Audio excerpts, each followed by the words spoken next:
I just saw that you saw those advertisements. So, How you doing, hi, Kendra? Denise. Good. Yeah.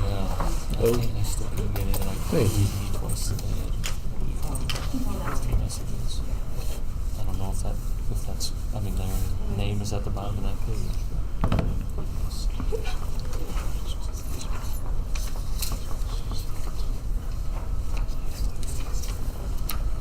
Thank you.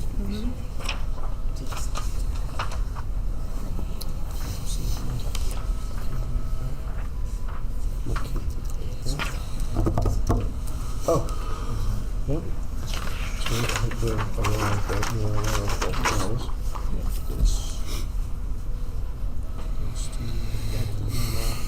So Jennifer's joining virtually. Those three. She got called into work, and then Okay. Tom said he'll be late. He's in the middle school for Quinley's Yeah. Local. Market. basketball game. So, and then So- I think one more interview. So Cool. because I can't read it, even though I'm like, we'll just watch me go like this.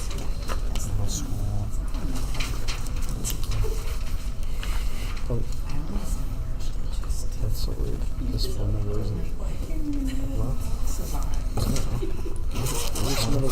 One of them was local and one wasn't. yeah.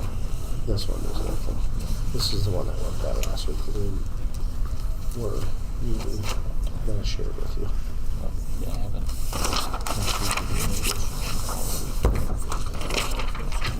Yeah. You actually will go.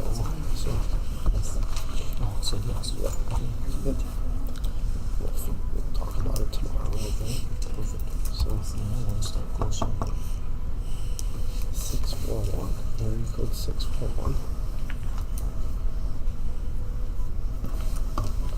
It's like, Must be Central Iowa. Must be Central Iowa. All right, it's working. Oops. It just must have just started.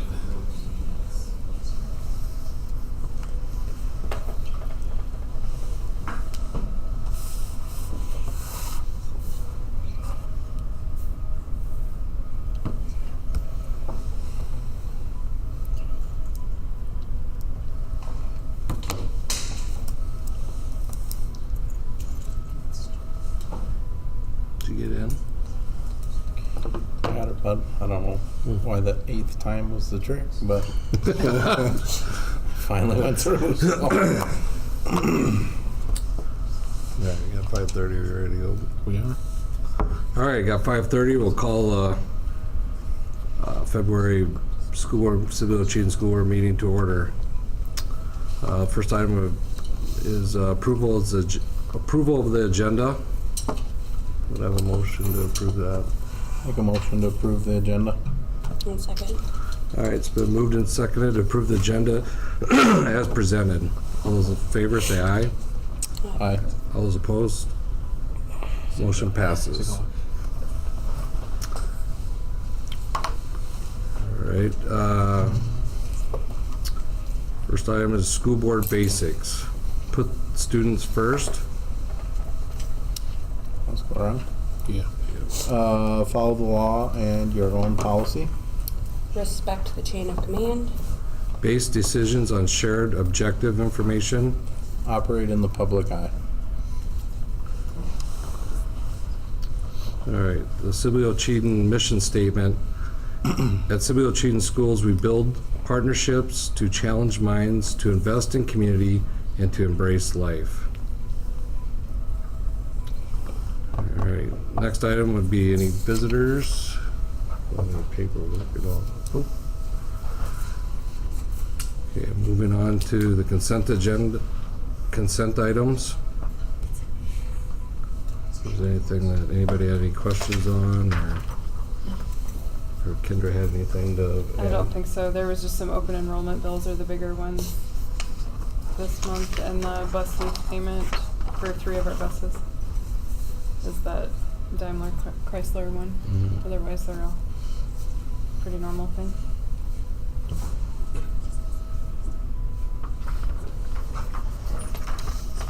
And this was for previous bus leases, or what? Yeah, our current buses.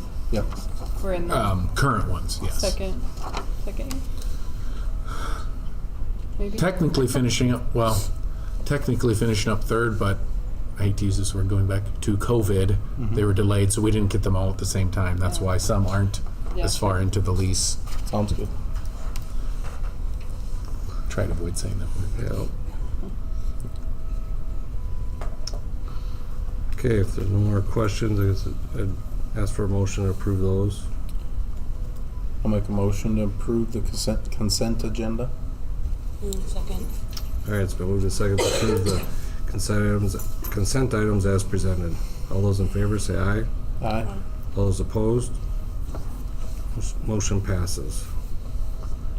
All right, moving on to administrative reports. Mr. DeZale. Okay, yeah, so pretty business, I guess, business-like this month. We are just kind of in the thick of it here. In the middle, it's been helpful a little bit that our weather has been a little bit nicer. It worries me that when the weather gets too nice too quickly, we get summeritis a little bit, and so not that I want more cold, but just to be able to finish out the year strong, a little more normal weather might be okay. So attached our winter assessment data for you all in terms of literacy and math. Very proud of the growth that our staff is achieving and that our students are showing. Either one is fine. You want to do math first? So, and we could talk a little bit more math later. I believe there's another item on the agenda for later in the meeting, but just really pleased with where we're at. You know, our goals kind of sit at that 80%, and so for the 5 grades in the elementary building, 2 of the 5 are at that 80%. One is at 79, and then a couple a little bit lower than that. But again, would focus on the growth and the difference between the fall assessments to the winter assessments and the percent of kids that made growth. And so, you know, the lowest percent of students that made growth is at 86%. So very pleased. Some of the growth we need to continue pushing so we can continue to close the gaps. But you know, some of that growth is our kids that are already proficient and they don't have as much room to grow. And so it's kind of balancing those and taking a peek at those. I'd like to give a huge credit to Barb Williamson and to our testing team who really do a good job of analyzing that data and communicating that with grade level teams and talking through that and what can we continue to do to meet the kids where they're at. So the literacy, if we go ahead and go to the literacy, yeah, again, not quite where we need it to be, but very pleased with the growth there again. Yeah, like I said, pretty business-like report for this month, but very pleased with how our assessments look for the winter. And then our professional development continues to be centered around like our mentoring program. We spent a lot of time with our math curriculum review and feel very prepared for that discussion / recommendation, as I mentioned a little bit later on in the meeting. So yeah, and then the staff attendance is listed at the bottom, both daily and professional development wise. So any questions? Do you track this year over year? We do.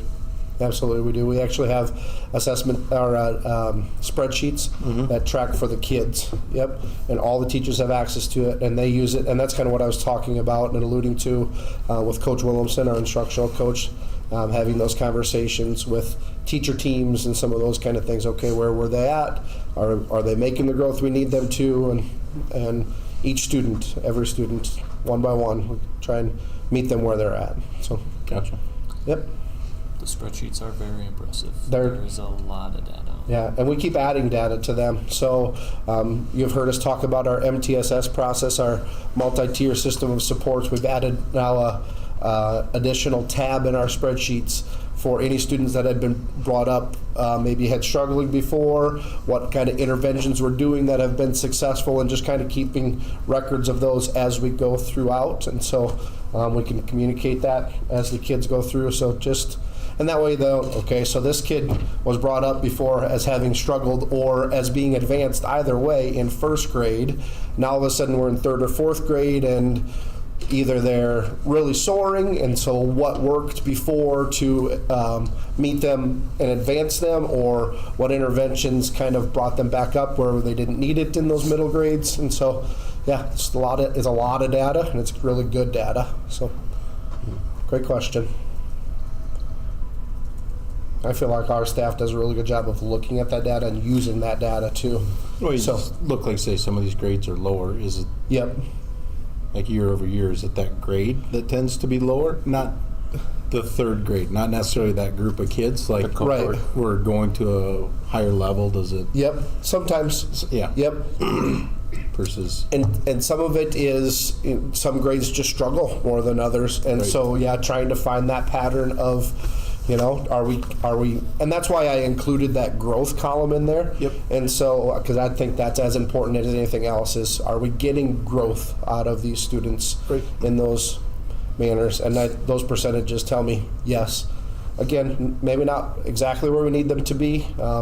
And some of them slid a little bit, and so we're having some of those difficult discussions. But I just really appreciate the work that our staff is putting in, and embracing those difficult conversations once in a while. So, Very good. All right, any other questions? All right, thanks, Mr. DeZeo. Mr. Hertz. Yeah, not a ton of information on mine either, and I've got a long presentation later, so I'll try to make this short. But activities winding down. Congrats to the boys basketball team advancing on for Thursday. Excited for them.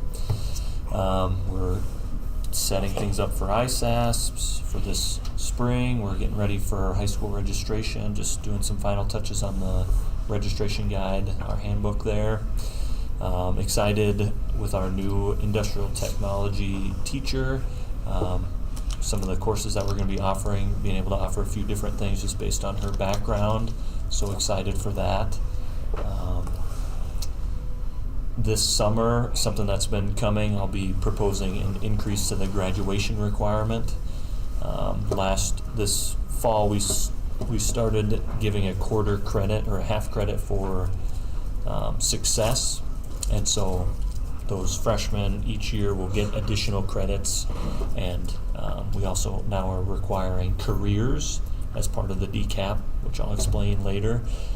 So we're at 46 required for that graduating class of 29 or maybe of 30. I'll kind of look at how that might phase in, increasing that graduation rate. You mean 2029 and 2030? Yeah, Just to clear. 2029 and 2030, those classes, we would look at increasing that just to match.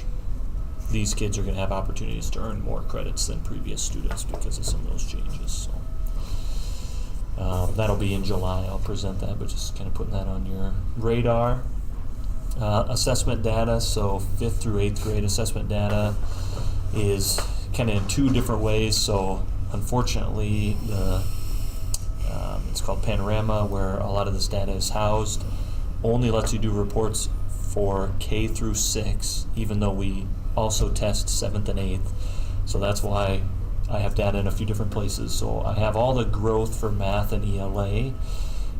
Very impressed with our math growth from the fall to the winter.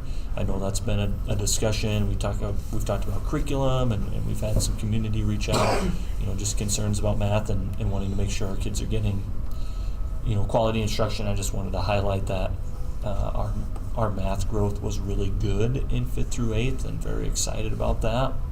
ELA, probably similar to what Kent said, maybe not where we want it to be. 5th and 6th grade showing some growth, but 7th and 8th either pretty stagnant or taking a step backwards. So we've made some changes to the interventions in ELA, and I'm hoping that we're going to see good growth from the winter assessment to the spring. And then below that is the math proficiency for 7th and 8th grade and the ELA proficiency. So you want to be at or above that 80% proficient. So our 7th grade group is achieving that. For math, really close for ELA. 8th grade, pretty close for math, but struggling with ELA, and that's again an area we've got to refocus and see if we can make some improvements before the end of the year. And then attached, I have the 5th and 6th grade math proficiency. You want the math one? Sure, and that's just a trend over time. So the spring, the fall, and now the winter, we've been sitting right around that 76% proficient. That's just where we're at there. These last 3 dots are this year, right? Yep. Yep. Well, the last 2 are fall and winter, Yeah, and then spring. sorry. So those Yes. are the 3 Yeah. most recent, is maybe the way to say that. And then ELA, fall and winter, we've been pretty flat at that 68% proficient. So excited for the changes to the intervention process. Really great reading, and maybe I'll stop talking so I don't steal the thunder of our presenters today, but excited for that process and hoping to see some good growth. What I would highlight too, as we look in these percentages, one student can make a huge difference when we're talking about percent proficient, because we're at classes of, 40 to 50 kids. One student can be anywhere from 2 to 4 to 5%. You know what I mean? So you see a jump or a decrease in 5%. No, that might just be one student that was really close or didn't quite make it this time. So just some perspective there, I think. Yeah, or had a bad day and Right. was proficient on every test prior and then Yep. dropped several points. Yeah, that kind of stuff does happen. Yep. And also the tests, each session, the benchmark moves up. Right. So depending on the test, anywhere between 3 to 10 points higher. So the kids had to score 3 to 10 points higher to maintain that proficiency, which is probably the right thing. They have another semester of school. They should probably be scoring a little higher. And so just always kind of in that never-ending race to catch up. For professional development, continuing our mentoring program, focusing on our MTSS processes. That's part of our improvement plans that we're going through at the middle school and high school as well. The DCAP, we did a training session earlier this year. We'll have another one this spring to kind of talk about things we need for the DCAP. And we've already started working on the plan for next year. So lots in the works. And then at the bottom there is the staff attendance. Any questions? What's DCAP again? District Career and Academic Plan. So Gotcha. that's my presentation later will be everything you all want to know. Sounds good. All right, any other questions? All right, thanks, Mr. Hertz. Superintendent, Mr. DeZeo. Yeah, I put some things on there without maybe reading it verbatim, highlight some things that we're talking about it and planning. One of the things, just as a reminder, next week, Wednesday, we'll have our board work session, and I met with Luann for about an hour today, 45 minutes planning for that, so I'm excited for that for us. A fair amount of time on things voted PEPL and having some discussions with different groups and posting things, and we're preparing for that coming up. It's probably taking a lot of the time. And then doing some feedback with, as you can see, the work that the building level teams have been doing on some of our ELA and math scores, and just looking at that from the big level picture and things like that would probably summarize some of the main things there. And then with staff retention engagement, it's just that time of year, we're just in the middle of costs and budgets and numbers and everything like that. So Kendra and I have been spending a fair amount of time doing that, and you can kind of see some of the specifics there. So just kind of a highlight. And then as a reminder for our new board members, March is when we do my annual evaluation. So March will be at our normal board meeting, then we'll finish with the evaluation at the end. That's all I got for now. All right, any questions? All right, thank you. Board committees, policy, finance. Nothing to add. Facility. Policy, we've had some ones, but we didn't have anything in the last month. Finance, we've been having discussions, and we're going to meet. We'll probably have some meetings coming up and discussions before we get to our March meeting. And then facilities, we have not met. I'm kind of waiting to see as we get closer. Some of what we're going to discuss will be dependent on how the vote turns out on March 3, to be honest, and what our future plans are with that. So, Okay. Recognition of excellence. Yep, so we have senior Alexa Mejia Martinez here to present the recognition of excellence. Last week was National School Counseling Week. Thanks to Mrs. Calling, Mrs. Jensen, and Mrs. Ruggles for all they do to help students with their academic and social/behavioral needs. Lincoln Crowett participated in the Regional Braille Challenge this past weekend. He placed first in the rookie group. FFA Sub-District Convention. Katie Kruger, Egg Broadcasting, Grant Skipoff, Christopher Bramer, Haley Gakey, Aaliyah Marco, Lindy Tracy, Bryson Lawrence, and Elijah Seiler. Conduct of meetings. Mai Poland, Olivia Lopez, Emma Bogie, Griffin Taylor, and Mariah Dake. Parliamentary procedure. JC Julius, Creed speaking, Emily Lopez, job interview. Grant Skipoff, State FFA degree. Katie Kruger, District Officer candidate. Christopher Bramer, District Officer candidate. January Generals of the Week. January 9th, Elementary, Malin Doden. Middle School, Adrian Jensen. High School, Dominic Marco. Staff, Abby Benya. January 16, Elementary, Hannah Kruger. Middle School, Jaslyn Parsons. High School, Maria Martinez. Staff, Kelly Westfall. January 30, Elementary, Corey O'Toole. Middle School, Gabriel Victoria. High School, Katie Kruger. Staff, Jessica Peterson. Thank you, Alexa. Thank you. All right, moving on to discussion items. All right, we'll start with the famous Mrs. Schroeder and Mrs. Nag will present for our literacy and ELA.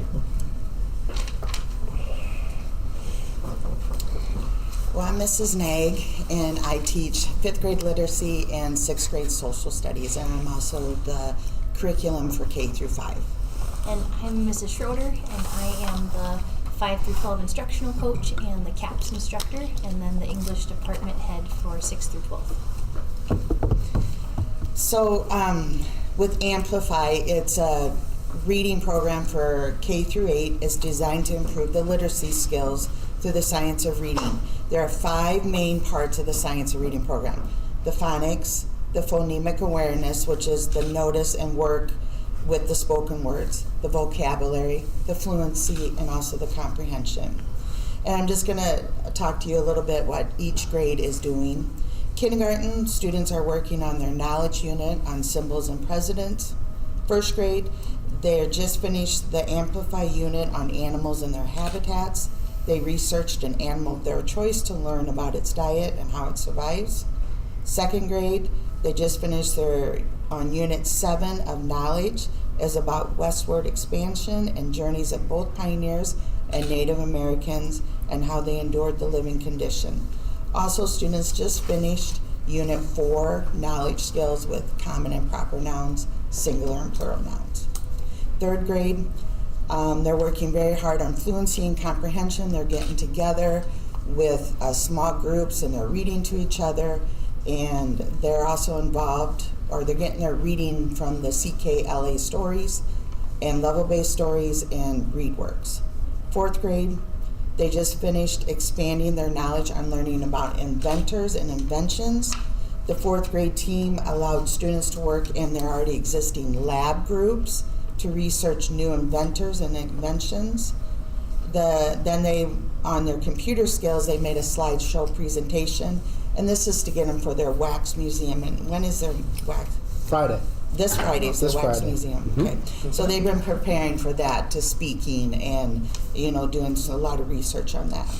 Titles, they just finished their A reading test, which the scores which they talked about, and they, for their intervention, they do foundation literacy, and they focus on the 6 key skills of letter sounds, phonics, sight words, fluency, print concept, and their phonological awareness. ESL, English as a second language. They're building on forming sentences. For example, JC, she gives the student different words. Watch a movie once a week. And then they need to put them in the correct order. We watch a movie once a week. 5th grade, which I teach, we just wrapped up on their poetry unit, which they all loved.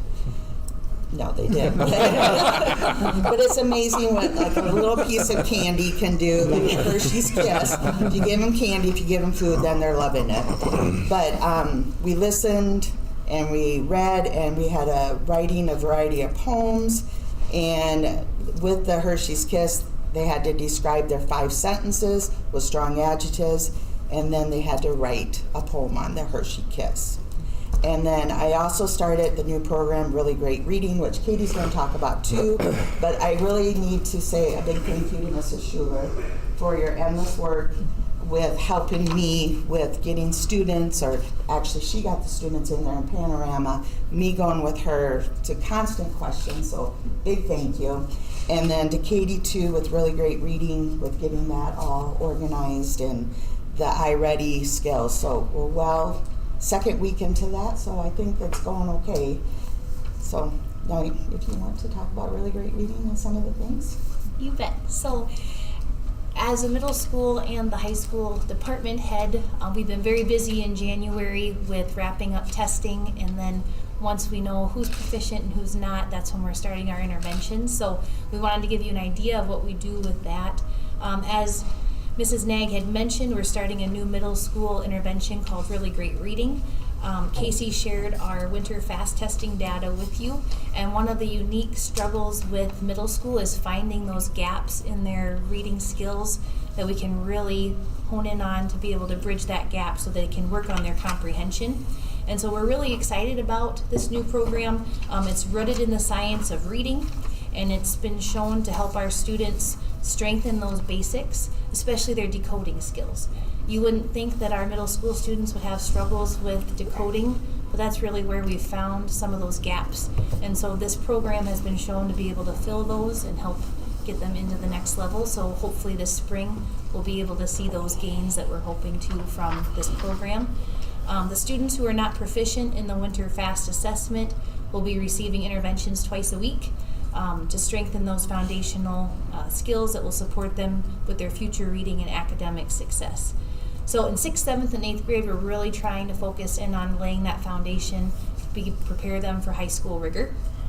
So for 7th and 8th grade, to give you a little overview, 7th grade, we do a really strong focus on grammar, and then grammar has to be paired with writing, of course, otherwise grammar kind of loses its meaning. If any of you have gone through lessons on gerunds and then not knowing how to apply it, it gets pretty difficult. So we're really trying to support our 7th graders and our 8th graders in knowing how grammar connects with writing and then strengthening that.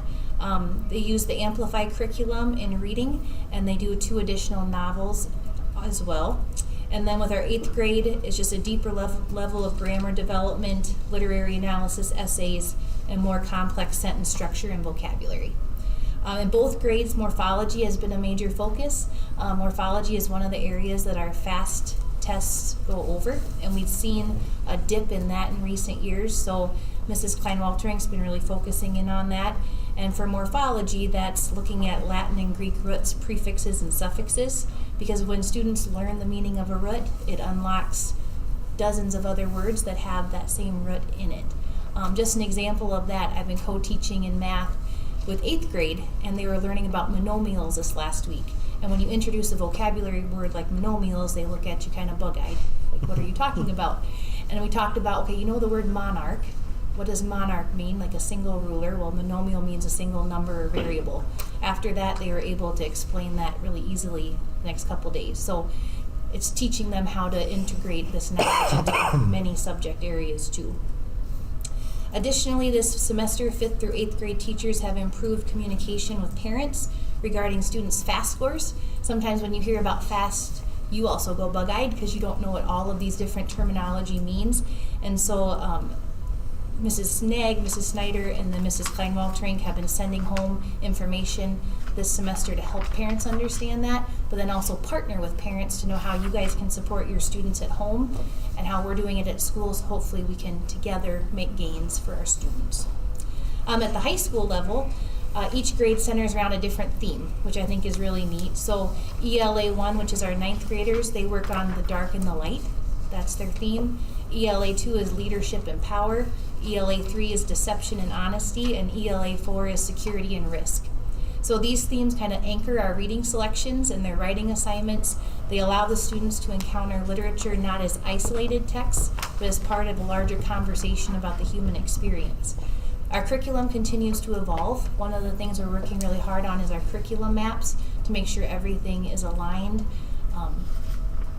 K-12. So we're working on that this semester pretty hard.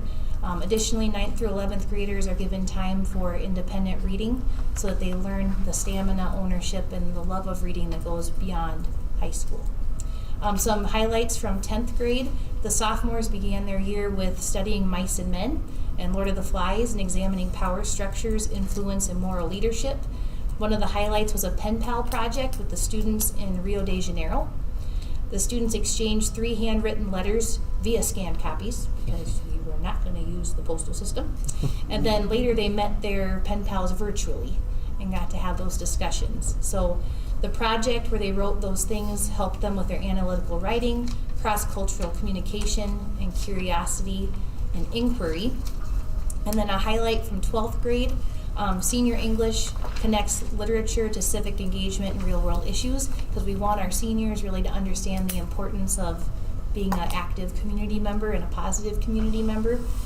So in the fall, they studied Our Town, World Lit, and Fahrenheit 451. Right now, they're reading 12 Angry Men, and they're researching wrongful incarceration cases, which can't get more exciting than that, right? And then they're going to be touring the county courthouse and meeting with the county attorney coming up here to be part of that unit. So the hope is that the experience connects literature to justice, civic responsibility, and critical thinking. Our goal is that our graduates can communicate effectively whether they're going into college, they're starting their career, or they're a member of our communities. So thank you so much for your time, and we welcome any other questions you might have for us.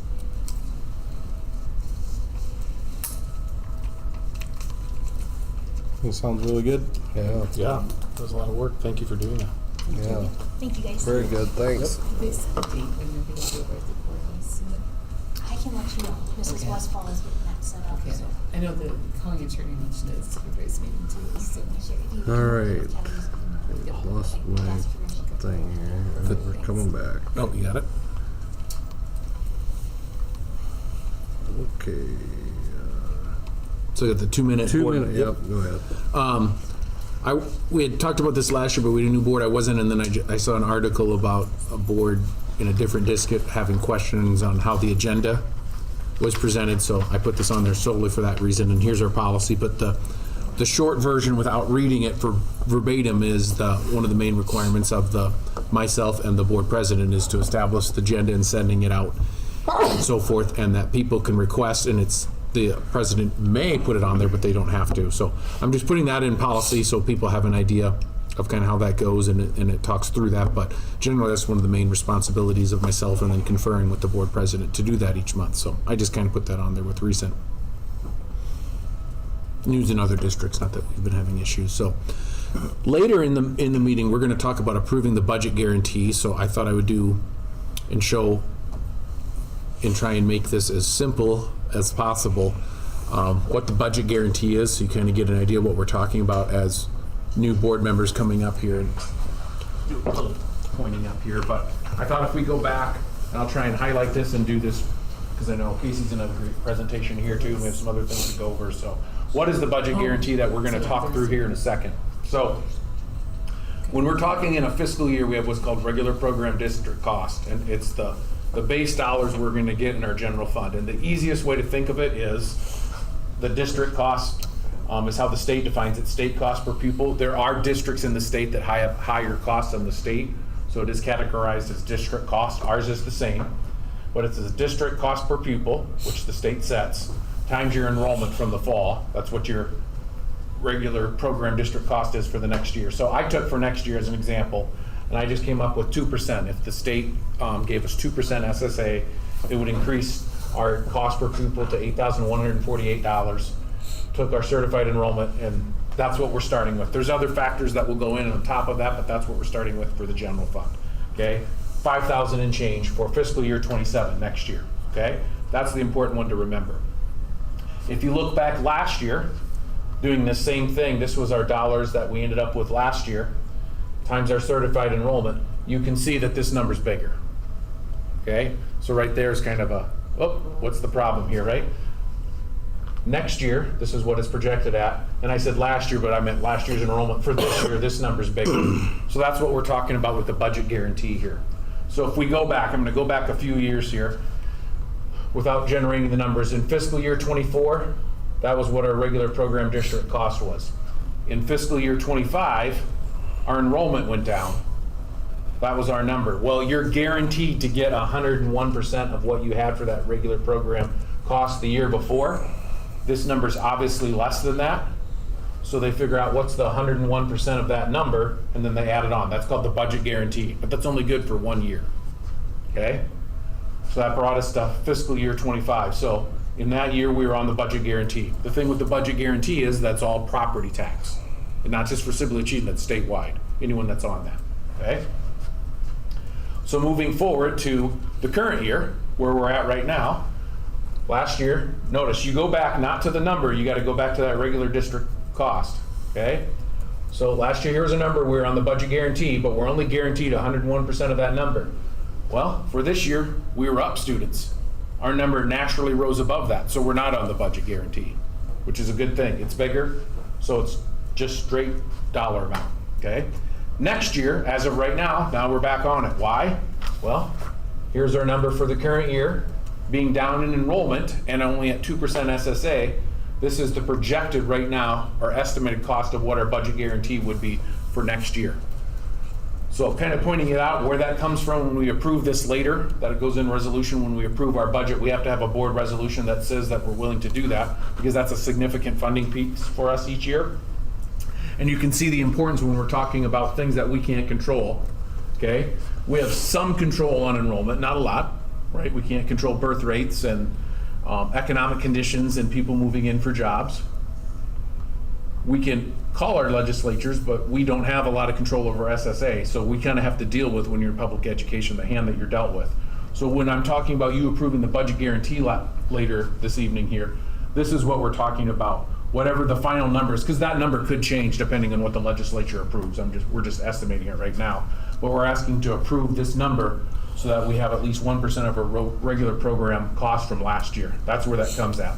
Okay? And that's where we're getting at. So remember, it's 100% property tax, and that's why enrollment's important. When we talk about the enrollment applying to our budget each year, that's why it is important. So hopefully, a lot of numbers up there, but at least give you a big picture overview of what we're talking about to make that a little bit more palatable and understandable when we have to prove it tonight. Questions on that right now?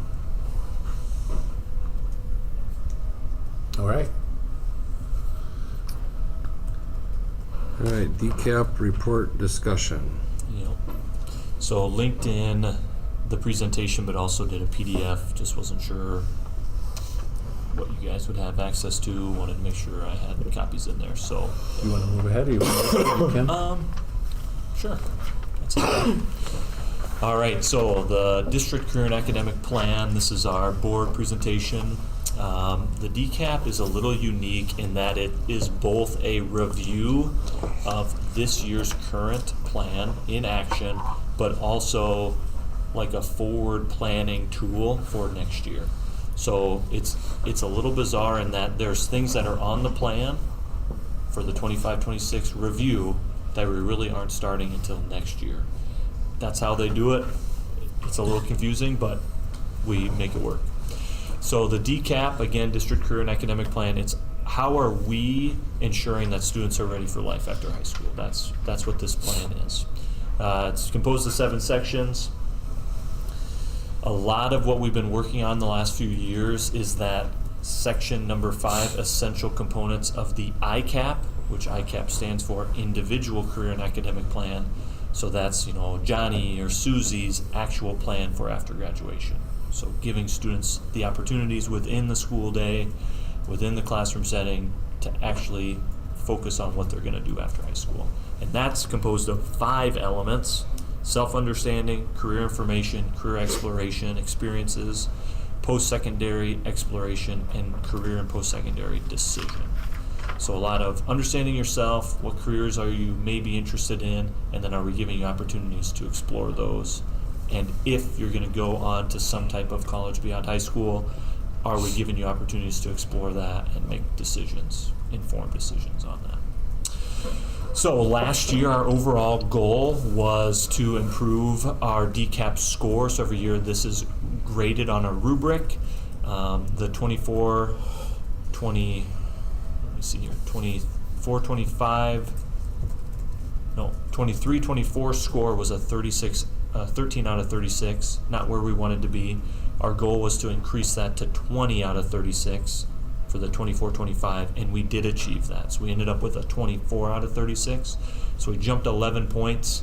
At one point, it was actually higher than that, and then they redid the scores. I was told later that there were some complaints about how things were scored, and so they went back in and re-reviewed all of them and rescored us. So others were adjusted to, not just us.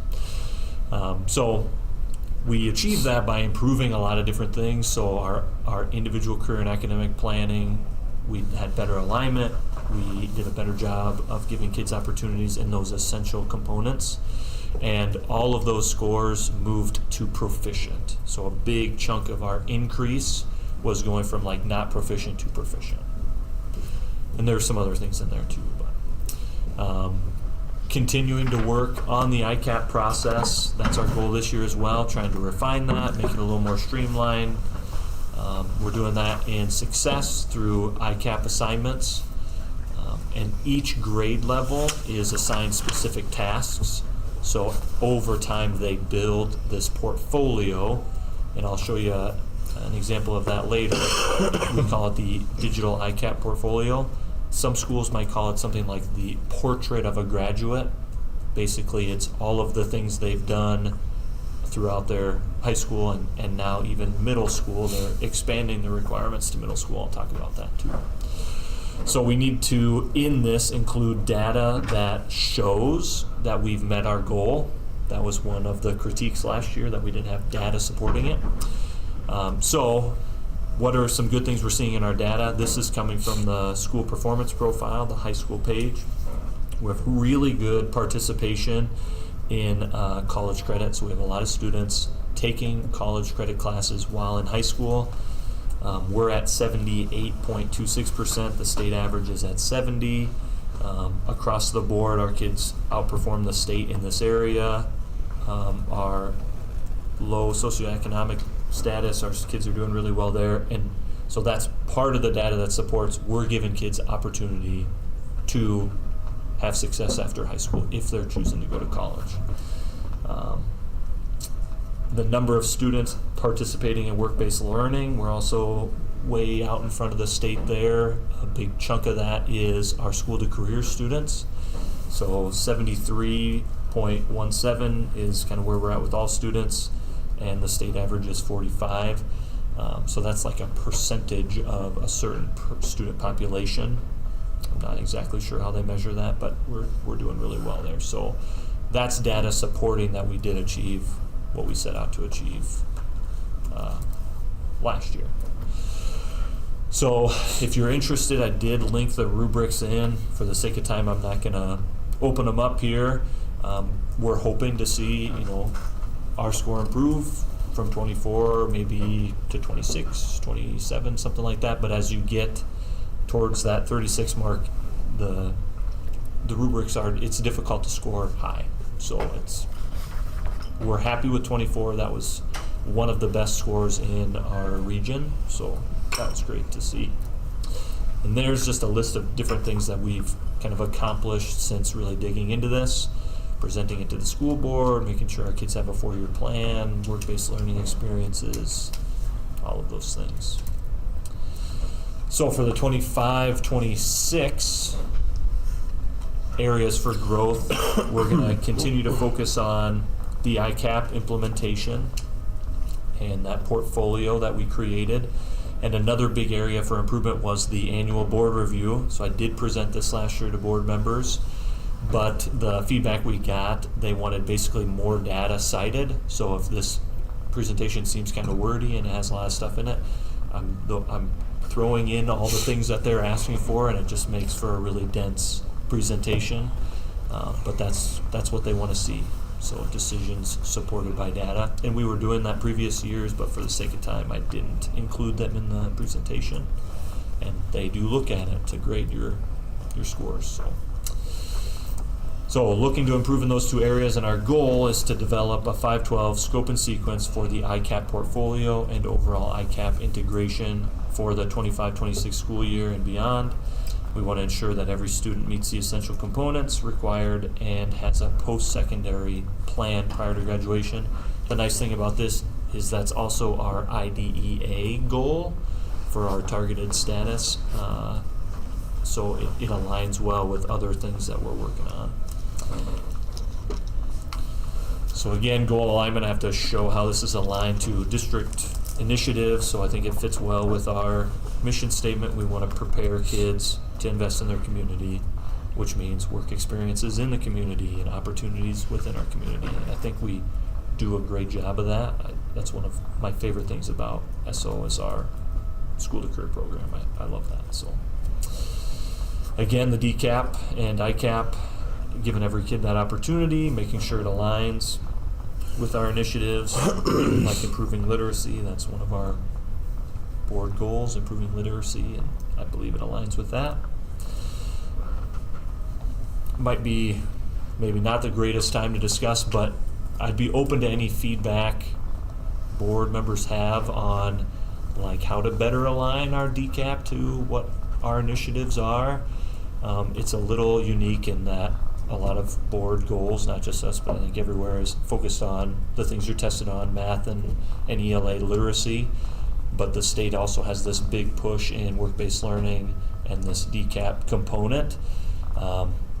Not many boards make goals about, we want to have more work-based learning. It's more literacy focused, and I think that makes sense because that's what we do in schools. We teach kids. But so if you have thoughts on either goals, I know that's maybe a work session coming up at some point. But just throwing it out there. I'm open to ideas on how we can better align them, those two things. And then connecting it back to the data. So lots of things linked in here, and actually some really cool reports that the state creates. The first one, the post-secondary enrollment data. One area where we can improve is our post-secondary enrollment for our students who have English as a second language. And believe it or not, actually our talented and gifted students. So our talented and gifted student enrollment in post-secondary education is actually lower than the state average for that same subgroup. So not sure what's going on there. Some of it is it's a small cohort of kids. So last year it was like 8 kids in TAG in the high school, and if 6 of the 8 were in college classes and 2 weren't, that puts us below the state average. So just something that I noticed is looking through data, and of course, those kids have the ability to go to school beyond high school if they want to, and that's something we want to make sure they know they have that opportunity. The attendance piece, it's pretty well documented that if students have a plan for after high school and they see the value in attending high school, they're much more likely to have good attendance. So that's something we track. Our attendance compared to the state is really good. Our kids in general are here every day, and that's why we have the success that we have. Graduation rate, that's an area we would like to see improve. So same thing as attendance. If kids have a plan for after high school, they see the value in education and the high school diploma, they're much more likely to finish high school. That rate's not where we want it. All of these are live links, so it should pull in. I think the first time to actually look up our high school. It's thinking hard. So the 4-year and 5-year graduation rates are 81 and 86.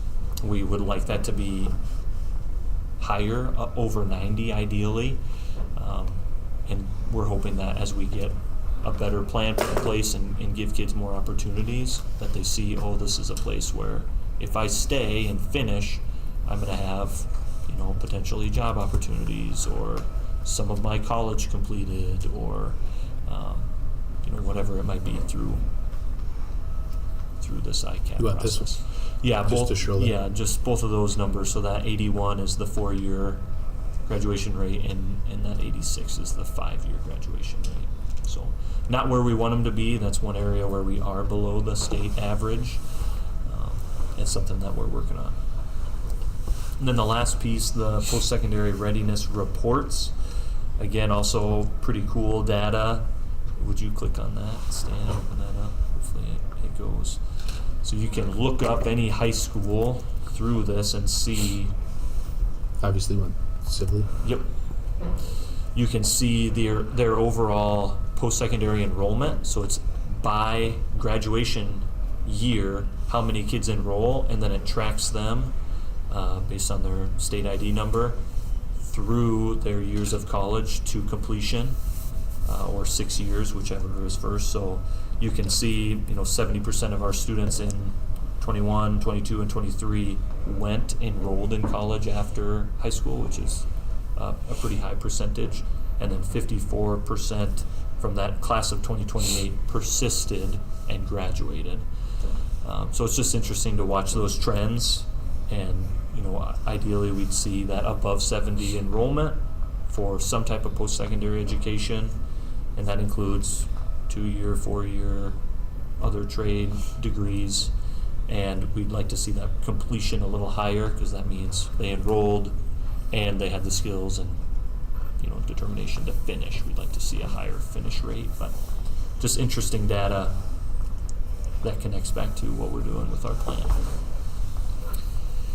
Any questions about that? I'm flying through things. Just feel free to ask if you have them. Again, pretty dense. There's a lot of data there. It could take you hours to look through all that. So if you're interested, dive in, reach out if you have questions. So going back to the plan, we have a team, a pretty big team, although the primary members would be myself, our high school counselor, middle school counselor, and our instructional coach, Katie Schroeder, and then Jordan Menning, who we share with some other districts. This is a role that he helps with. We do include community, so this is something I talk about at chamber board meetings, meeting with Andre Abdi for the Osceola County Economic Development. So just trying to pull in lots of voices and get their input on what we're trying to accomplish.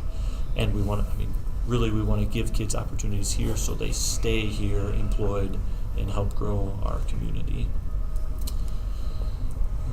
Next one, so professional development. We, like I mentioned in my report, we'll have some DCAP training sessions, essentially talking to teachers about, hey, make sure you're giving kids opportunities to explore different careers or see where this English class could take them or what opportunities that could open for them. And once we've done those things in the classroom, we also need to get them on our plan so we get credit for them. And that's what we've been working on the last couple of years. Is teachers were doing a lot of great things in the classroom, but it wasn't getting recorded on our plan, so we weren't getting credit for it. And that's part of our score increase too, was making those updates. Let's see here, and then stakeholder benefits. I've touched on that a little bit, but definitely great for our community to keep kids locally. It's great for students, gives them opportunity. The work-based learning movement that's going on in the state of Iowa and I think other states is great. I think kids do need real-world experience. We see that a lot in teaching. You do a 4-year teaching program preparation, but you learn more in that first semester teaching than you did in the 4 years of your preparation program, because there's just nothing like actually going out and doing the work. So love that our kids get that opportunity here. The community benefits, I know CAPS and our School to Career students have done a lot of cool projects and things for our community, so everybody's benefiting from that. The businesses, the community, the students. And then parents, I think, hopefully, puts them at ease knowing that their kids can have an opportunity to have some real life work experience built into their school day, and not every district offers that. I think we're kind of on the cutting edge there. And then just a plan overview of other things that are included in the DCAP. It's like a 56-page document at this point. Every year it gets a little longer. We have our success period. That's where we do a lot of the ICAP requirements. U-Science is our career information system. The state requires that you have a career information system, and that's what we've used. Primarily, that's used in the 8th grade. FAFSA advisement is part of it, and Mrs. Ruggles covers a lot of that. She had a FAFSA financial aid meeting on conference night and sends out a lot of information as that comes in. Again, work-based learning, something that they want to see on your DCAP. And careers, which I mentioned in my board report too, that's a required class now. Making sure kids get exposure to all of the careers, and the information that they do in their research projects includes like, what education do you need? What's the starting salary? What's the job outlook? Is this a growing career field, a shrinking career field? All those things they cover in careers. The thought process being, as a freshman, you get that so okay, there's more than just, teacher, plumber, electrician, and nurse. There's a million jobs out there you could do. What's going to be the best fit for you? And then through the self-understanding and other exposure they get through high school, we're hoping by the time they're a senior, they've maybe narrowed it down to two or three career fields that they could do a career placement, a school to career placement in. That's kind of the arc of the plan across high school. All right, so new this year is our ICAP portfolio. This is a screenshot. I do also have it linked in. That 4th bullet point down, it says ICAP portfolio template. Stan, would you click on that? Yep, that one. So every student made a copy of this, and this template is where they're going to put all of their information. So all their self-understanding surveys and different things we have to do, the career exploration, college visits, 4-year planning, all of it goes on here, and we build it over their 4 years of high school. So in the left-hand side, you can see the links. Those are the different components of the ICAP. So the individual career academic plan, those are the individual components that are required. So yeah, this is our first year building this, so it'll be fun to see 4 years from now how much kids have added to that. Where was the track before, or wasn't it? Yeah, really wasn't, and that was part of the issue, and we spent a lot of time kind of brainstorming. Does it just go in a folder on every student's drive? Is it something we collect? U-Science has some of these things, but not everything. Our concern storing it there is if U-Science, their price goes up 100% and we decide not to go with them, now all of our stuff is stored there. So going with the Google site, each kid can customize it. We can always have access to it, to check it, update it, whatever we need to do. It just seemed like the best fit for what we were looking for. And Sioux Center or Boyden Hall was doing something similar, so we were able to look at their portfolio and kind of base ours off of theirs, and they've liked it. So far, I think it's been a good fit for what we need.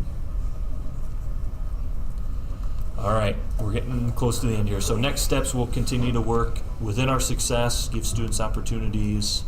We'll complete those requirements for the ICAP. Our careers being a required class, I'm excited about that. Continuing to integrate the ICAP essential elements. We'll keep working on our DCAP team. I think we have pretty good participation, having community, chamber, staff, students. I think we have, pretty good input. One thing that is new is now the state is requiring that you extend this plan down to 5th grade. So there are 3 components that are new for 5th through 7th grade students. It's a lot of the career exploration things, just trying to get kids exposure earlier is the thinking. So Katie Calling, our middle school counselor, has that embedded in her curriculum. So they do some research into a different career area, and then there's some type of activity connected to that. So when they did an agriculture unit, they researched different ag careers, and then they also did an ag simulator. There's some free farming simulators online, so they did that as a combo. So trying to make it fun and engaging, because it's younger kids that they're maybe not sure what they want to do when they grow up yet at that age, but still get some learning. And continue to improve on our rubric based on the feedback that we get. All right. That was the career and academic plan. A lot of information. Any questions or thoughts, suggestions? I only heard half of it, so I'm not going to ask you to repeat the beginning half of that, Casey. I appreciate that. Yeah. So I'm not even on the team. I mean, I'm aware they're doing that, but all the pieces, but some of the pieces that we got an improvement on, as I'm looking at you're talking through, some of those pieces now are also, would be fair to say, what's important and what's scored on our school performance profile, because in elementary, they're not graded on career exploration in 3rd and 4th grade, right? But that's becoming a bigger, it's the math and the reading growth and proficiency, and that's a piece in high school, but it's also the career exploration point. So some of the pieces that you guys have started putting in here is also being used for other data points, right?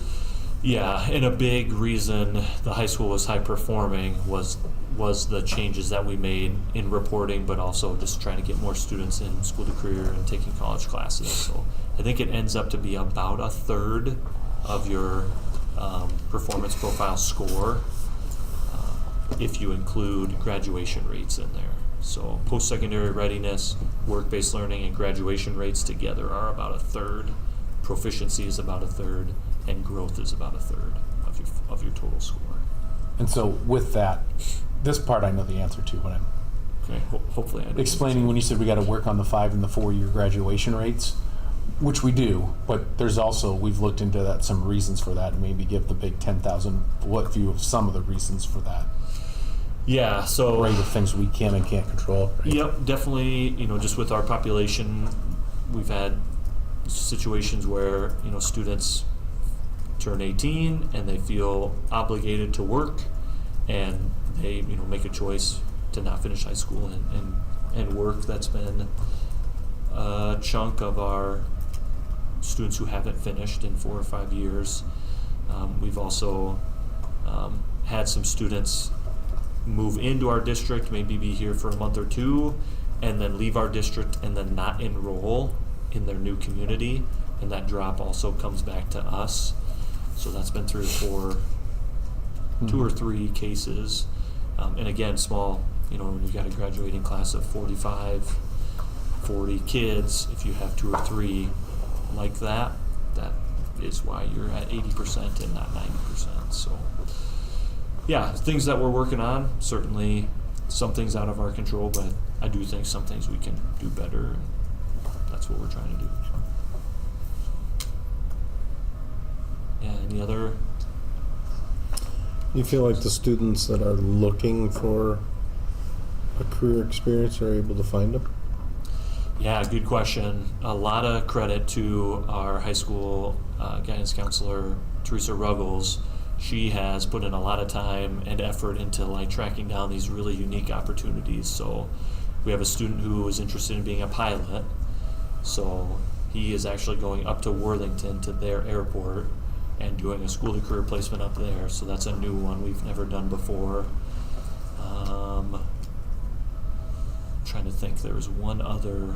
Maintainer's been great. They've accepted 2 or 3 students. That's a new partnership this year. So it seems like every year we're kind of adding more opportunities. So if we can find a place locally to send a student in about that 20-mile radius, we'll do that. So we have a few in Sheldon, we have a few up in Worthington, but the rest would be in the Sibley-Cheatham local area. So yeah, CFE's been great taking students. Hospital always takes like 3 students. So we have some reoccurring, partners that take kids every year. Automotive has been very popular in this group, and there's been several shops in the area that have taken kids on and given them opportunities. So that's been fun to see. But that is a challenge, what you're getting. Yes. Sometimes it's just hard to find the right placement. Right. That is a challenge, yeah. Yep. And But they've worked hard at it. Yeah, we try to be flexible. So like the pilot program, they didn't have enough work or staff. It's a small airport to have that student there every day for 4 periods a day. So it's kind of a split placement, and we do that with a few kids, especially if they're in unique situations where they can't be there every day, but we still want them to get that exposure. So yeah, I think that student is working on pilot license now and is hoping to have it completed by the end of the year. So yeah, pretty cool opportunity. I don't know if he'll be our first pilot graduate, but probably. Maybe you'll get some kickbacks from that, Casey. A free flight here or there, but I would say, Other questions you guys got?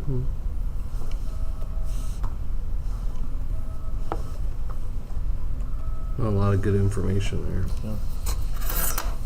Yep, they're due to be submitted April 1st, and this is kind of one of the last things I have to collect. I have to show the agenda and the minutes and the presentation as part of the plan, so you can check that off the list. Is it a graduation requirement to do a career? So good question. No. You're talking about the ICAP portfolio for the students. It's not. So one of the reasons that we're giving credit for success is because then we can require the ICAP components to be completed. So success is a pass-fail based on completing the essential components.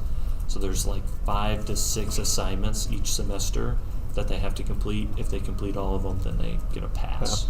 Yep. If they don't, then they get a fail. So that's kind of our accountability to make sure students are doing it, because we're required to have them do it. But yep.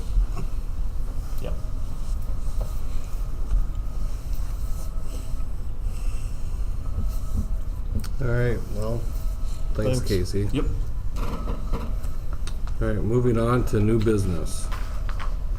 Consider approval of operational sharing agreements. So these aren't new, these are just continuations of ones that we've had in the past. For new board members, to remind you, there's certain positions that we share that we have to approve annually, but not only does it help with the cost basis, but we get additional students. So by sharing them, we get basically, depending on the position, 4 students added to our enrollment for next year. So transportation is one of those. We've done that the last handful of years.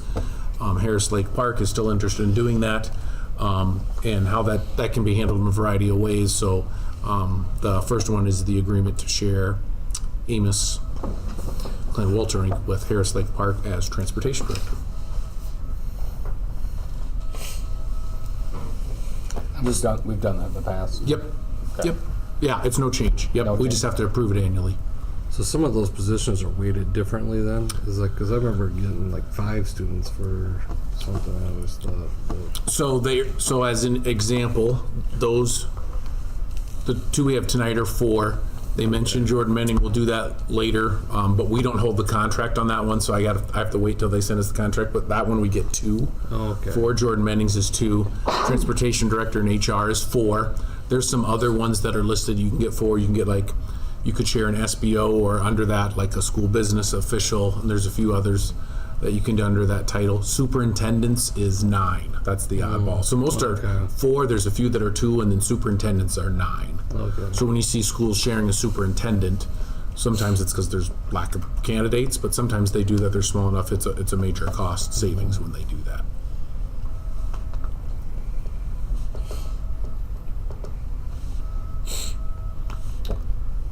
Questions? Otherwise, we accept a motion to accept that. I'll motion to accept the sharing of our transportation director as it's stated in the meeting minutes.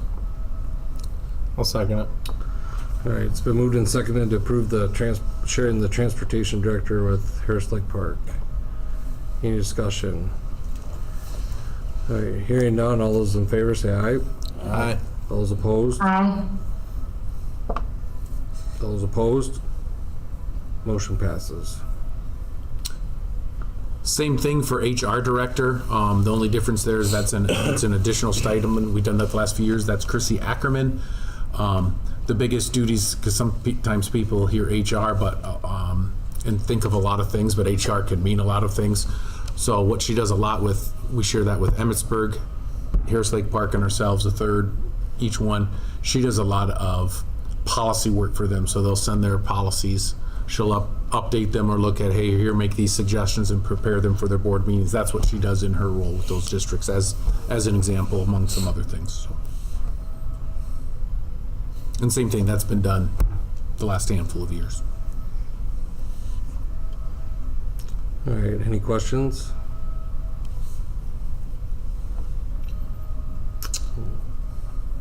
Make a motion to approve the sharing of the human resources director with Harris Lake Park and Emmitsburg as stated.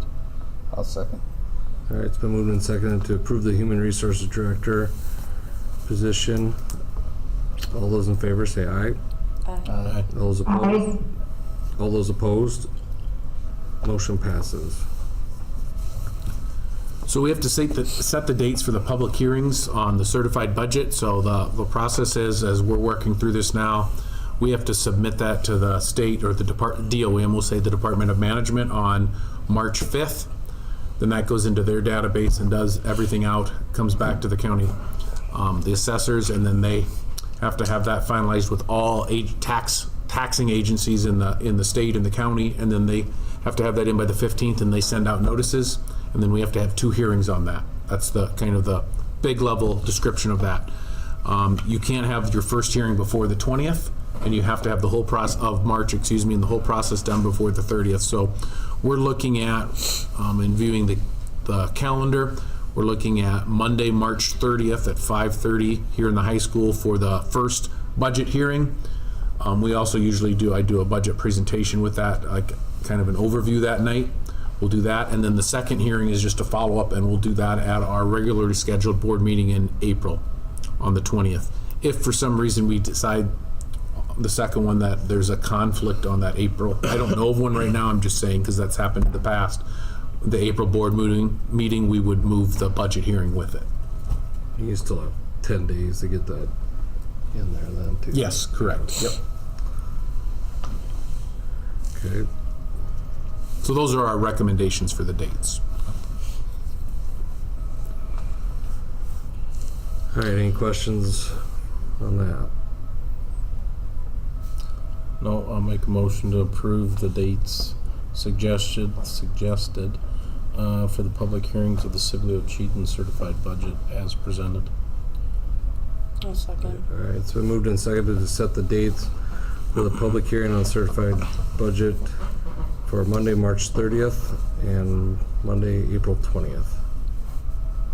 All those in favor say aye. Aye. All those opposed? Motion passes. All right, so kind of connecting to what I presented on slightly earlier, the budget guarantee. So, well, not finalized yet, but more than likely, unless the state comes back and gives us like 20% SSA, which it's not happening.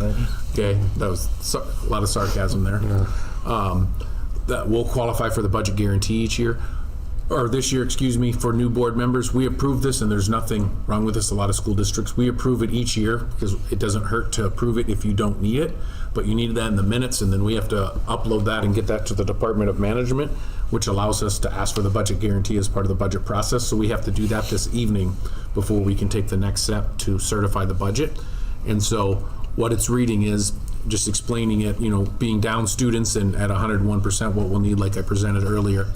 The resolution, whoever makes the recommendation would have to read that in the recommendation. I move that it be resolved, and they can read read the rest of that. I won't read that verbatim.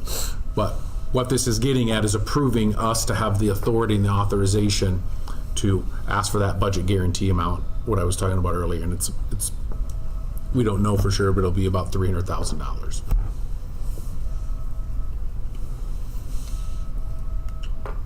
All right. Any discussion or any questions on that?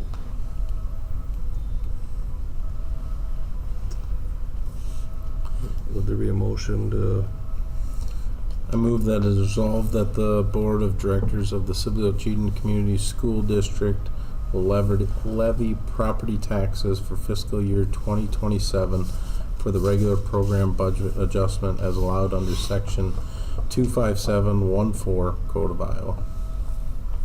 I'll second. okay, it's been moved and second to consider approval of the budget guarantee resolution as presented. Any discussion? All those in favor say aye. Aye. All those opposed? Motion passes. So the next two agenda items kind of go hand in hand, and if you've paid attention in the last half year, a little bit this has come up because we're talking about renewing our voted PEPAL, and part of that comes from the income surtax, which is on there. So this is the point that we can have a discussion here, and we're making a recommendation, and then we need to use those numbers as part of the budget process. So we have two things that are funded or can be funded, eligibly funded as part of our budget with income surtax. And one of that is voted PEPAL, and the other item is what's next is the instructional support levy. In looking and going back, we believe they started out setting it, from our understanding, at 4%, going back to FY 2016, and you can read the rest there. The last handful of years, we've had our income surtax rate at 10% overall. Doesn't matter how you divide it up. So what we've done the last year is we've put 3%. We've set the income surtax rate at 3% for the voted PEPAL portion, and then at 7%, which was the next agenda item, on the instructional support levy. In terms of dollars, that doesn't change anything, and you know, by having, even if people tell you this, by having income surtax that doesn't generate us dollars additionally beyond what our budget asks for, it doesn't do anything. It just shifts where the taxes are coming from income versus property, right? That's what an income surtax is. It's a tax on a tax on individual income taxes. It just changes where that comes from. The reason we put last year at 3% on the voted PEPAL is because if in the future some districts will have voted PEPAL or PEPAL notes that they can borrow against your PEPAL savings to pay off some things, you can only borrow against the portion that's not funded through income surtax. Okay? We don't have plans to do that, but if that would ever come up, we're therefore using less of that paid through income surtax. So that's why we did that. We left the rate the same the last 2 years, but we've adjusted the levers on each end. Does that make sense? Mm-hmm. Okay, so we have left it right now recommending at 10% overall, putting 3% on the voted PEPAL portion and 7% on the instructional support levy, which is the next one, but just kind of setting that up there so you know what we're asking. So I would imagine before we approve this, you might have a few questions, and if not, that's fine too, but that's what we're looking at, and then we would use that as part of the budget process So moving forward. if the PEPAL doesn't pass, then what happens to this? So great question, because this is due March 5 and the vote's March 3. Okay, and we've asked the same thing because we're probably not the only one, but we're one of the few in the district, because you can, or in the state, excuse me, there's 3 times you can vote to renew this, right? Yep. So some districts that are up this year may be approved in September, some approved it in November. I don't know how many will be, we won't know till it's done or on the ballot in March. And some might be approving it this year. You can do it a year ahead of time as well. So I asked that. I said, we're one of the few here. This is our last chance for this. Do we put that on there? And so the Department of Management, they said, yes, you put that on there. And then you can always reduce levies at tax hearings, but you can't increase them. So you put that on there. Hopefully this doesn't happen, but we'll approve it on the 5th. If it doesn't pass, it would just get removed from the budget. Does that make sense? And then whatever rate we would specifically set the income surtax at for voted PEPAL would be So null and void. Because we don't have one at that point. I really hope that doesn't happen, but that is a great question, and we're like, how do we do this? Because we want to do this the right way. So we asked the Department of Management that specific question, and they said, factor it in like you think it's going to pass. Because you don't want to factor it in like it's not going to pass and add it later, because you can't. It's not allowed under code. Did that is that what you were so getting like at, Tom? so like this 3% comes out. It's the additional tax. So like the next one, the income surtax,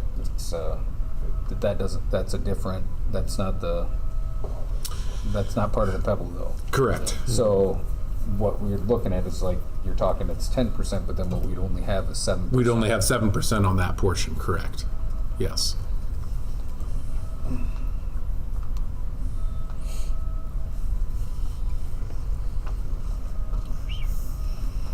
And remember, I didn't state this tonight, but from previous things, the highest you can set that rate at is 20.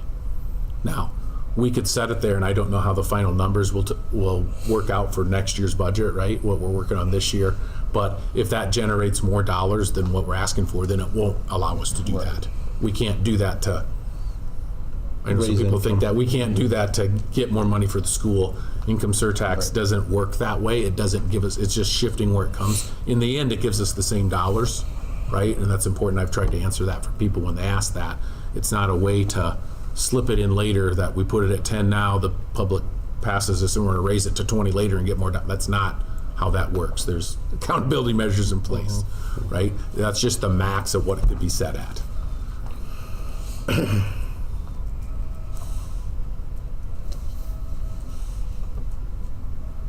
Is there anything magical about 10? No, that's just what we've been at. So, and seem to be comfortable with the last few years. So that's why we stuck with that again. I don't know that there's,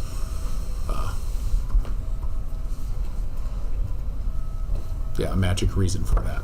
That's what we put it at. We didn't see reason to change it. Doesn't mean we can't. That's why we're presented to you guys before we certify the budget. So would it be better for us to put this at a 2% and look for the other one being at 8 to generate? We definitely could.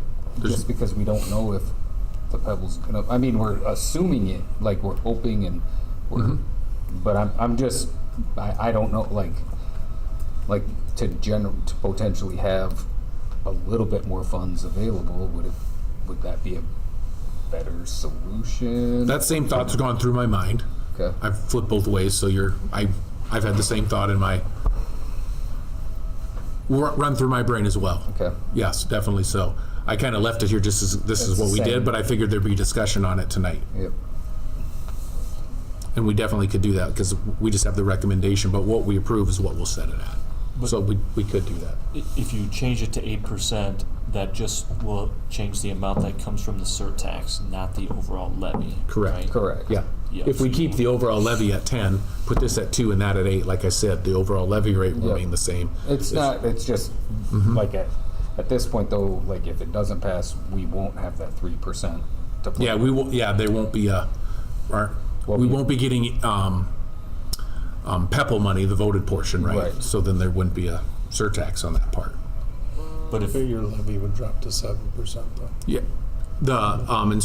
the income surtax would go down to that rate because you're only doing on the instructional support side. But on the instructional support side, if that's approved, even if you had 0%, you would still get those funds through property tax, right? Yeah. It won't affect the overall. I got you. So if you moved it from 7 to 8 to 10, all that does is now you're generating more through surtax and less through property tax. Correct. So Yes. It won't affect the instructional support side.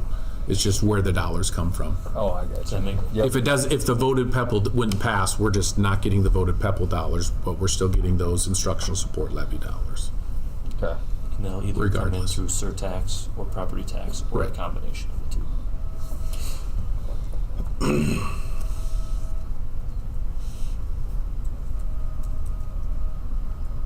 Let me ask this to kind of guide this. Are we okay? Here's maybe the bigger question. Are we okay keeping the overall income surtax rate at 10? Do you feel a need to change that? No. All right, No. I'm not trying to guide this, I'm just asking. If we're good with that, then really the question becomes then how do we want to divide it up? If you have it, you have to have, if you have it on the ballot, you have to have it at least 1%.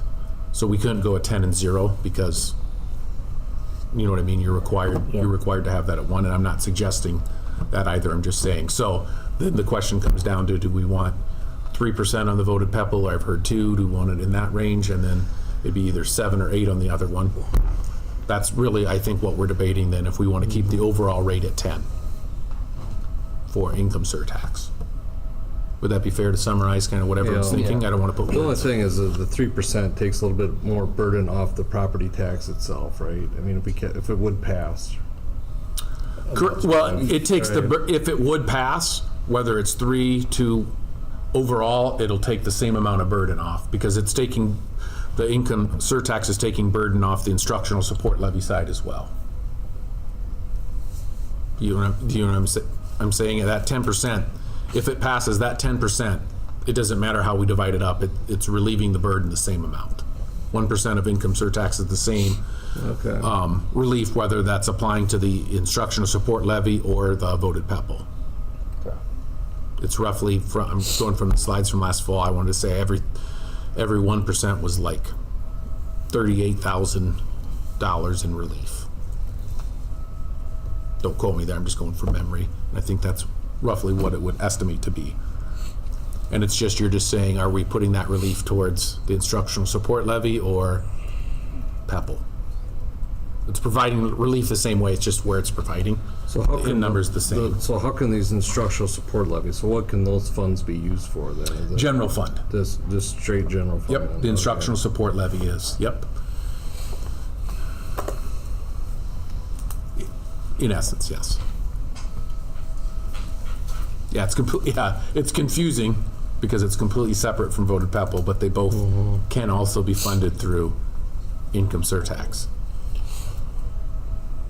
Or supported through that, right?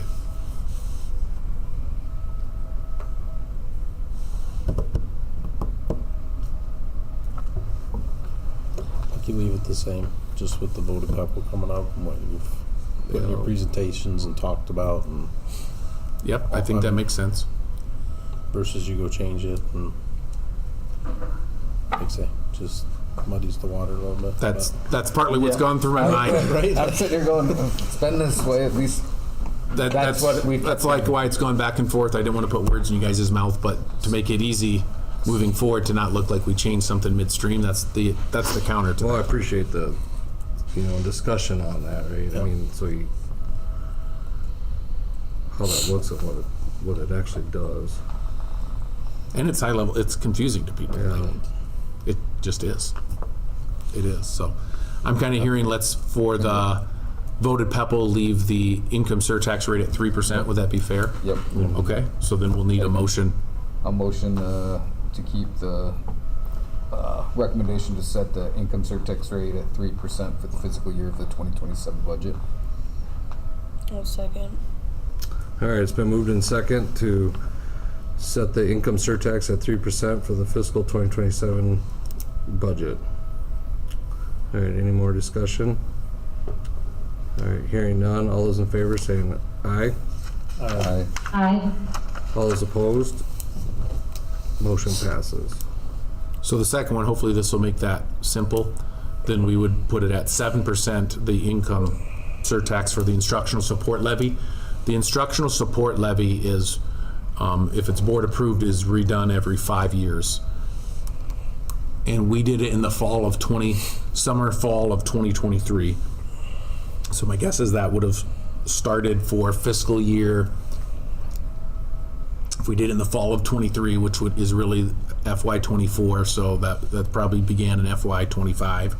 So probably the summer, fall of 2028 is when we'll have to renew and do the paperwork on that again, just to explain that process.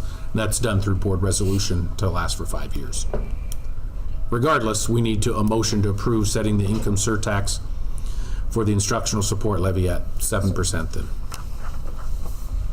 Just to back up, what'd you say about 5 years there, Stan? So that's done through board resolution. The instructional support levy Yep. is done every 5 years. So we did it in the fall of 2023 Yep. to have the instructional support levy, and then we can continue to ask for those funds for 5 years. And then Yep. at the end, we would have to do that again, and you can do that through board resolution. But every year you can adjust the percentage. Correct. Yep. Yep. So that's not a vote, that's just board approved? Correct. When you do it for 5 years. Okay. You can do it to public vote to last for 10 years. There's very few districts that do that. They just do it through board resolution generally. Then it has to be reapproved. And then it's a certain percentage of your general fund that it gives you additional dollars from. And then it goes through property tax, but you can fund some of that through income surtax. And that's what we're approving tonight.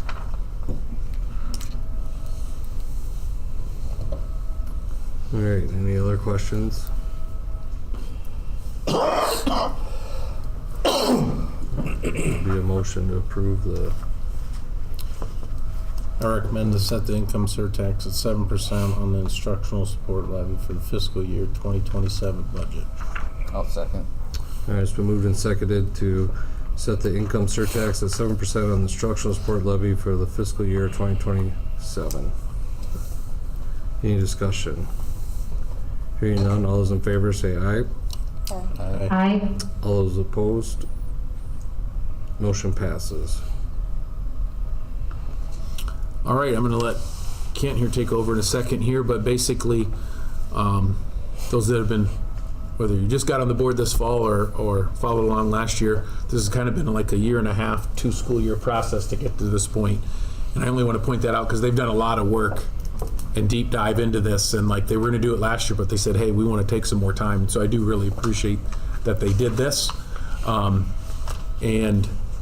the time and the work they went into that. So they have 2 quotes on here, which were the 2 main competitors. Is that the right word to Yep. use? Competitors that it came down to at the end, and they have a recommendation, and we can pull that up, and I'll let Mr. DeZale here explain or answer any other questions, but maybe you can explain why the recommendation from the team. Yeah, absolutely. Or which one you have. Yeah, so I'd like to echo what Superintendent DeZale said by thanking our math team for the diligence in the process, kind of led by Carrie Krogman, the math department lead teacher, head, whatever you want to call it, but also special note to Mr. Pacificar, Mrs. Snyder, Mr. Anderson, Mrs. Tess Rockman, Mrs. Glade, Mrs. Heitreiter, and Mrs. Roseberry are part of our team. So they put a lot of time and effort into determining what we feel like will continue to move our district forward in this K-8 math curriculum. It doesn't stop here, but this is a start, and so that's why we're looking for your approval of the Curriculum Associates quote.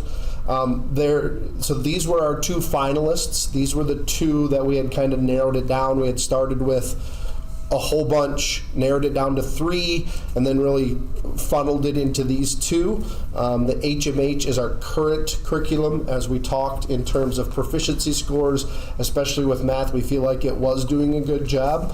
We feel like this Ready Math, the Curriculum Associates math, classroom math, will continue to move us forward. Not that the Into Math, the HMH wouldn't, but just feel like the Curriculum Associates is a better fit for our district. Number 1, it aligns with our diagnostic assessment, our secondary state reporting assessment. It aligns our classroom curriculum with that assessment. And so we've noticed some differences in the assessment into the instruction and classroom curriculum with the way we're currently operating it. So we're hoping that alignment, we're really looking forward to that alignment being more streamlined. Additionally, a factor into the Curriculum Associates, the Ready Math versus the Into Math, we would need to purchase a secondary math assessment for our secondary state reporting, which we're currently paying about $15,000 for our iReady diagnostic, which would be an additional cost over the HMH. And so that really kind of narrows the gap. I know it doesn't completely close the gap between the $100,000 Into Math quote versus the 124 and change iReady Math quote or Ready Mathematics Classrooms quote, but we feel like that was something that was important to us as well. Also, the Ready Math, the Curriculum Associates quote, includes any updates that would come up in our 6-year process.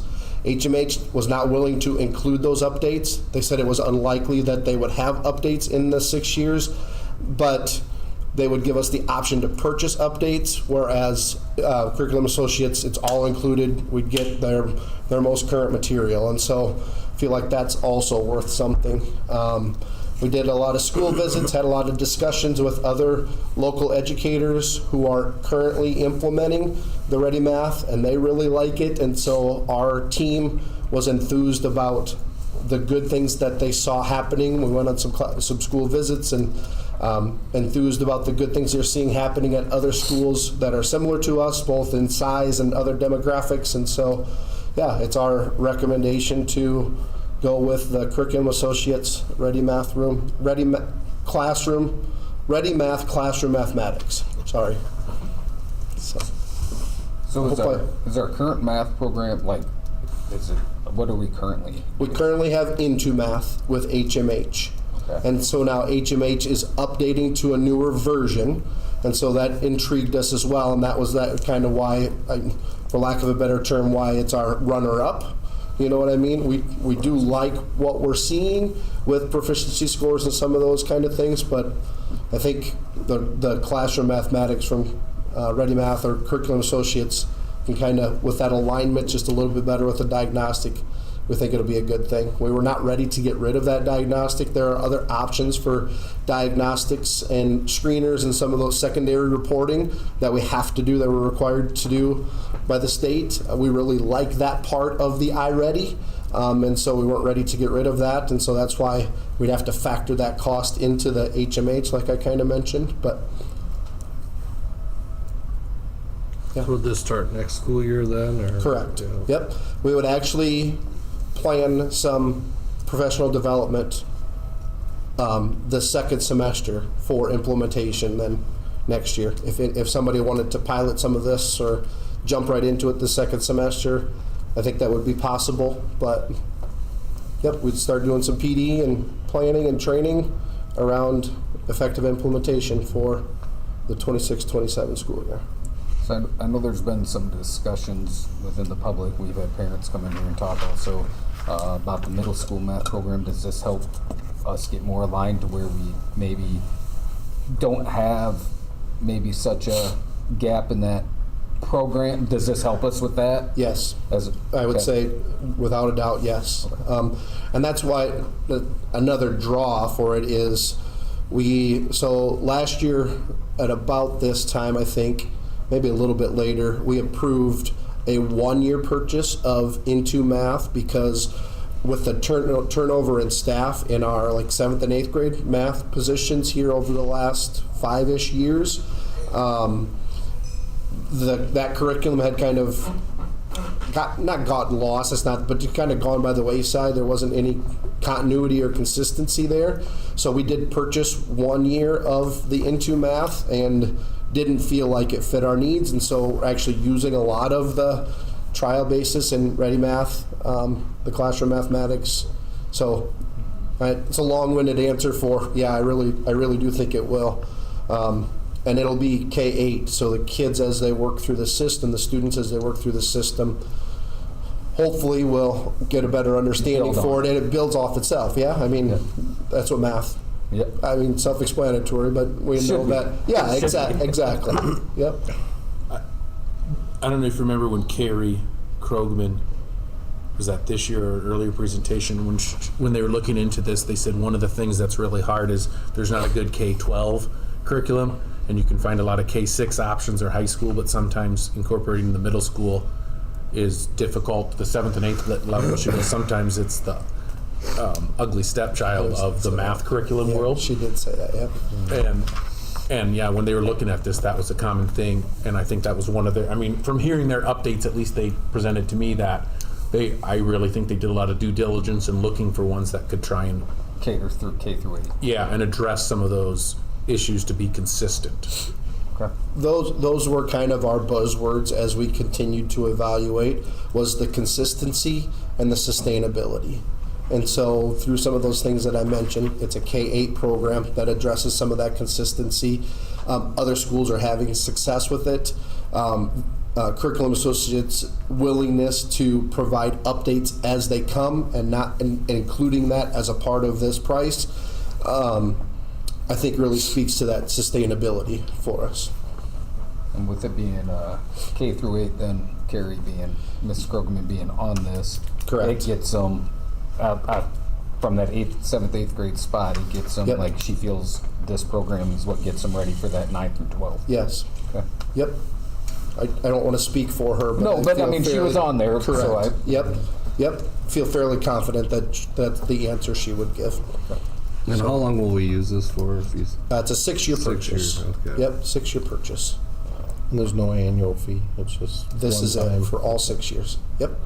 And that's the nice thing is, well, and so I suppose you could kind of bake that into, so speaking of annual fees, that iReady Diagnostic is a $14,000 purchase per year. Like, I didn't even think about that until you said that right now. But so all of a sudden you're looking at That's in 6 this. years of that's about, I mean, This is better. conservatively it's $60,000. You know what I mean? But no, that's half off.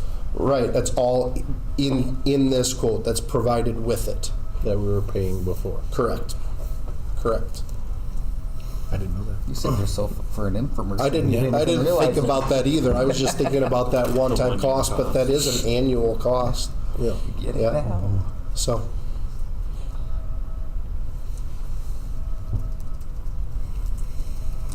Well, I do appreciate that, like, with how you had everybody from middle school to elementary all the way through high school put in their 2 cents, making it And it wasn't even 2 cents because I can't stress how diligent the team was. Like I said, so we tried to provide the infrastructure, but it was an us decision, not a curriculum director, Mr. DeZeo decision. It was I need you guys to buy into this because you're the ones that are going to be teaching it, that are going to be using it, and so we put a vote out, and there was one person that felt really strongly about the HMH from our math team. And then the other people either felt very strongly for Ready Math, or they were like, well, I could really go either way. So we do feel like, I think that's the other thing, we do feel like these are two very good programs, and so we're kind of splitting hairs a little bit, but I think that's a good problem to have. So, is that fair? Say Yep. summaries? Totally agree with all of that. Yep. Well, 6 years, it saves us money. I was going to say, your other program's more expensive. Yes, if you factor in the annual cost for the secondary assessment. Yep. Yep, that's exactly right. I don't want to put the cart in front of the horse either. One of the other districts that we went and shadowed or observed also uses iReady ELA, and really liked the overlap, like the consistency and platform there. Our literacy curriculum is up for a couple of years, and so it would be an option. Not that we would have to go this way. That was a kind of a secondary discussion as we got into it. The other piece to that is HMH has Into Math and Into Reading, which is also a very good ELA program. So, yeah, just some options for us as we move forward for some familiarity and some consistency there as well. So, one of the other benefits that was provided to us for the Ready Math, the classroom mathematics, was the schools that have adopted it felt like their professional development was very, very good. And so that came very highly recommended as well. So I'm excited about that. And that's a big part of your success. Yes. Is how well they get your teachers trained. Yep. So yeah, if you haven't heard it through the conversation, my recommendation is for the Curriculum Associates classroom Ready Math classroom mathematics. What fund does this come out of? Is this a general fund expense? Okay. Correct.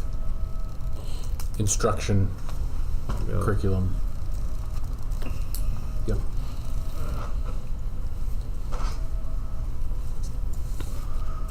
All right, any other questions? I assume from our budget it makes sense. We try to factor in each year we're on a curriculum cycle. Okay.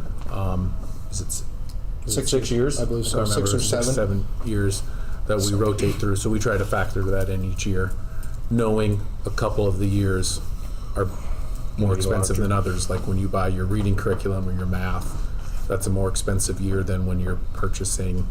I think one of the years is like all the CTE areas. That's just not as costly of a purchase that year, right? It's 6 years, which makes sense. That's why our quote is Is it for 6 6 years? years, because then we'll reevaluate. I can't and remember for sure. I haven't Either looked at it. re-up or, yeah. So this year is math, next year is business, technology, industrial tech, the career tech ed, and vocational.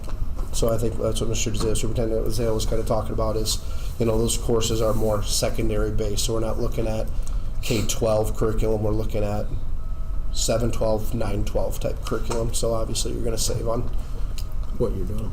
Yep. financing.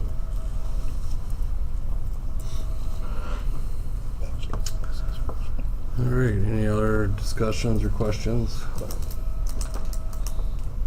Make a motion to approve the curriculum associates quote of $124,862.58 for the K-8 math curriculum. I'll second that.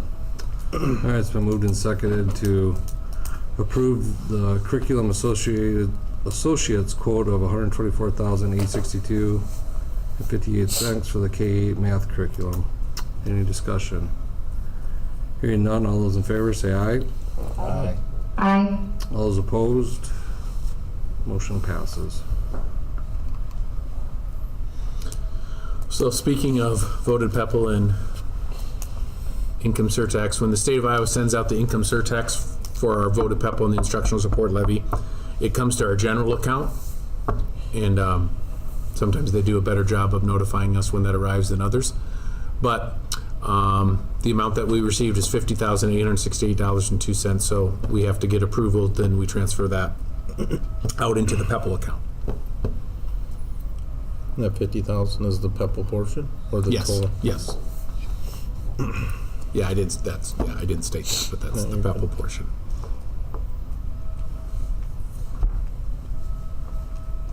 So that's really all it is. I'll We're make just a asking. motion to approve the fund transfer of $50,868.02 to the Pebble Fund.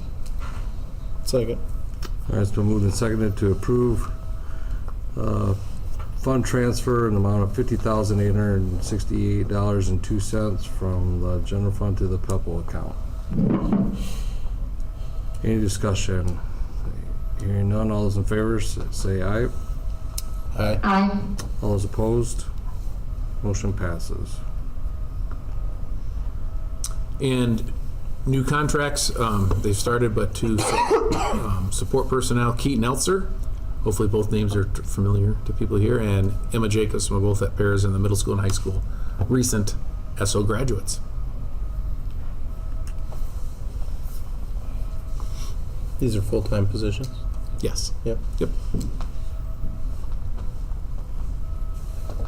And being actively used. Yeah. This is Mr. Hertz. They've started already. Yeah. Yeah, doing a great job. I'll make a motion to approve the new contracts as presented.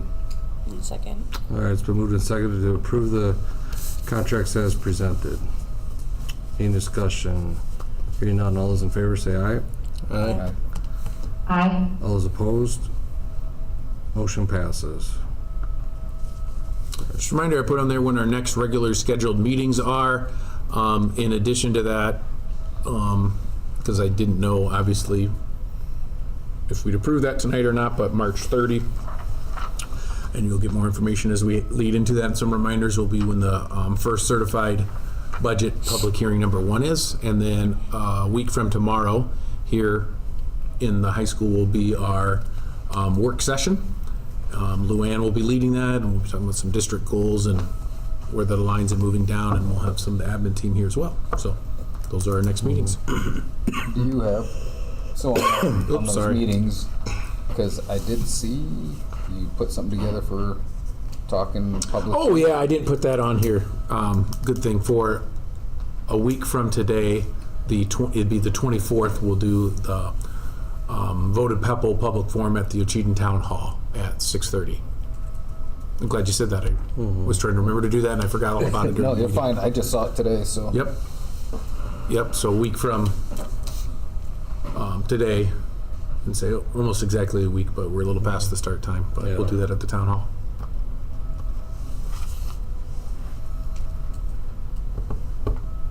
All right. Any talking points? I guess I'll start off with just appreciation, Kent, throwing all the stuff on the curriculum that's been kind of a long haul for the last year or two, I guess. I've heard a lot about it, so thanks for reaching the end line on that. And Casey, your work on this, the DCAP, ICAP program, appreciate that presentation. It lets us understand it a lot better, I guess. I've not heard a lot about it, but it helps with these visuals and stuff like that, so I appreciate that. Very good.